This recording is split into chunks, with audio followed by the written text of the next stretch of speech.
So what I'll start out with is some things we did very early on. At high electric field microwave fields, we're talking about kilovolts for microseconds. Then we'll talk about some things that are a little lower down, and then we'll talk about some of the experiments that we've done that I think will be the most interest to you. Then some stuff, and I would ask the press not anybody to report some of the stuff that I give you on DC fields, because the scientific paper is not out yet, and I want to protect my students in terms of being able to do it, but I think you'll find it interesting. Then we'll talk a little bit about physics to chemistry. I don't think we have much time to do much of that. I think there's a clear need, as I've just stated, to establish thresholds where we understand when we've got something and when we don't. And you have experiments and papers that show effects, and you have experiments and papers that don't show effects. And what I think is one of the key things that's lacking is experiments that show you I have effects at these levels under these conditions, and if I go down, change the parameters, I don't have effects at these levels. We need to know how you define these boundaries if we're going to understand what's going on. All right, and then the difference between health effects and biological effects. Stress can be positive and negative, and maybe some philosophy towards risk if we have it a little farther down. I don't know how far we'll get. All right, here's some high power short pulses. We applied something like 10 kilovolts for microseconds. These are mitochondria where the M is. And this, when the average safety standard was set at 30-minute exposures for periods of an hour, or periods 30 minutes or an hour, average exposure. Clearly a single or 2 or 3 microwave pulses in the microsecond region like this, it clearly tears up the membrane cells, and this was clearly within the standards at that time, which didn't have any limits on peak power. All right, oh, excuse me.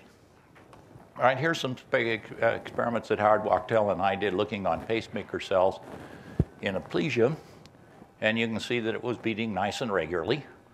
And if you look down towards the bottom here, we wind up applying a microwave pulse, and the pacemaker slows down.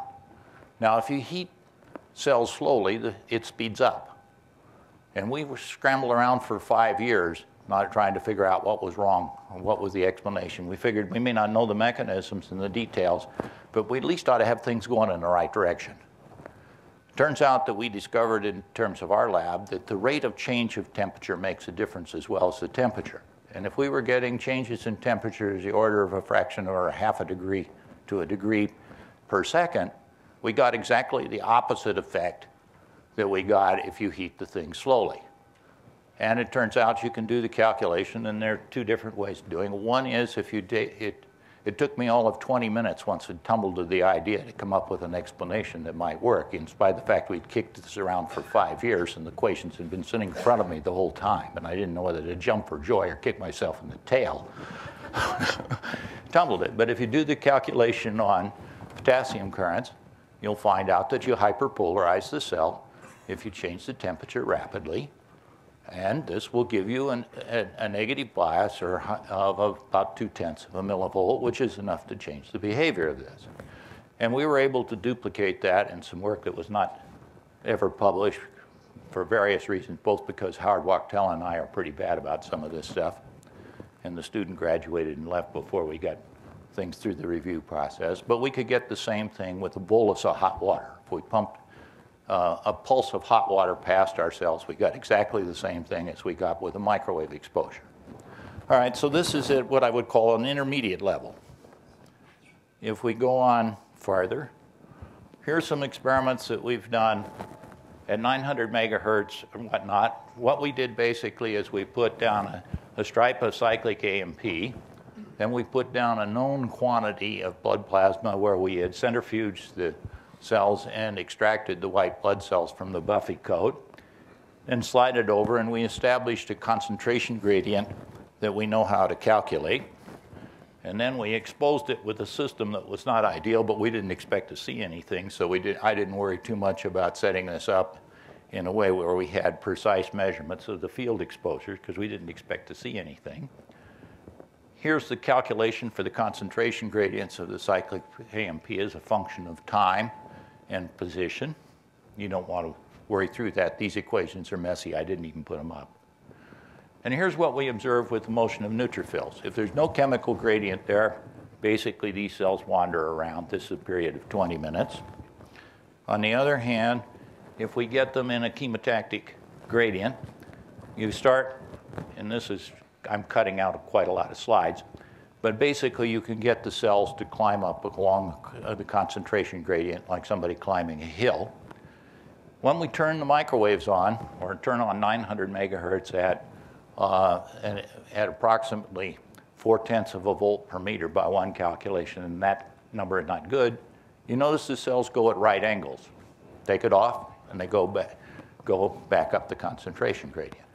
This is the clearest data that I know of with respect to the fact that we have things occurring at levels where the temperature is calculated to be microdegrees.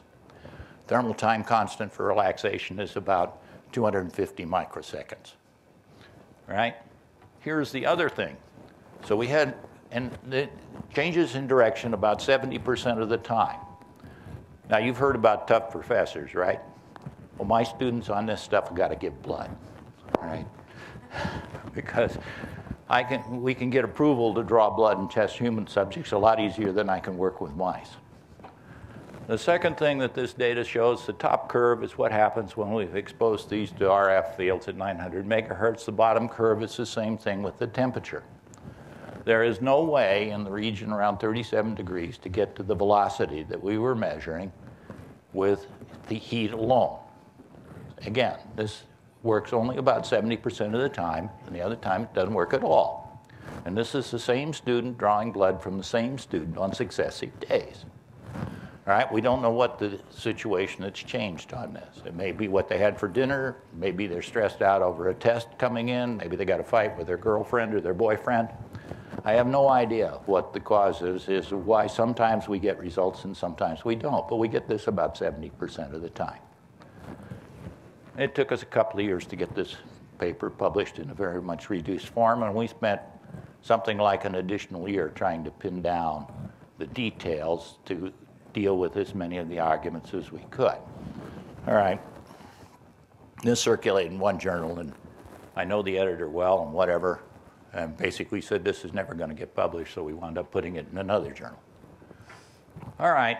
Anyway, this is a summary of the data we have. That should be 0.4 volts per meter with one calculation. There's another calculation there, and what needs to be done at 4 volts per meter. But that it doesn't really make any difference. Both those numbers are small. And what needs to be done is a good computer calculation that calculates out the boundary value problem, because you can't measure this very well. All right. The estimated rise in temperature was less than 10 to the minus 4 degrees, and our measurements showed less than 1/10 of a degree. So here is, to me at least, because it's done in my own lab, I believe it more than I believe some of the others, and I admit to being prejudiced about this, is data that says we've got non-thermal effects. Now, this is a biological effect. It's not necessarily a health effect, and one needs to be careful about the distinction between these two. I'm interested in how do you go from the physics to the chemistry, from the chemistry to the biology, and what are the steps in between? And I don't think we're going to know the answer to some of the questions people have raised here with regard to what is the wave shape that's important. What is the adaptive response report? Do we have allergic reactions to electric and magnetic fields? I don't think these things have been studied well. And I think they're well within the range of possibility of things. It's pretty clear that if we use the cell phone once, we all don't drop dead. So it's not clearly we get that kind of an acute reaction. But what happens over long-term, low-level exposures, I don't know. And the easy part is the electrical engineering and the physics part. The hard part is what the biology is. We can give you pretty good maps of what fields are where, under what conditions. What I don't know is what the effect is on the biology. All right.